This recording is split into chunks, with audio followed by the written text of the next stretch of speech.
மறுகுடியமர்வு மறுவாழ்வு தொடர்பாக இப்போ ஒரு பெரிய திட்டங்கள் எல்லாம் அமல்படுத்தப்படுகிற போது உள்கட்டமைப்பு திட்டங்கள் அல்லது தொழிற்சாலைகள் எல்லாம் அமைக்கப்படுகிற போது அதற்கு முன்பாக தயாரிக்கப்படுகிற பொறியியல் அறிக்கையில் டீட்டெயில் ப்ராஜெக்ட் ரிப்போர்ட் என்று சொல்லுவார்கள். அதில் இந்த மறுகுடியமர்வை பற்றி ஒரு பத்தியோ ஒரு அத்தியாயமோ ஒரு இயலோ இருக்கும்.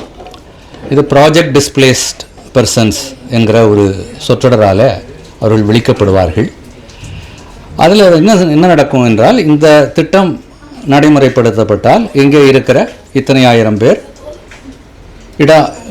மறுகுடியமர்வு செய்யப்பட வேண்டும் என்பது அந்த அறிக்கையிலே காணப்பட்டிருக்கும்.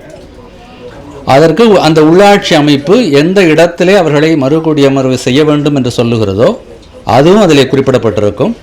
அதற்காக அந்த மதிப்பீட்டில் ஒரு நிதியும் ஒதுக்கப்படும்.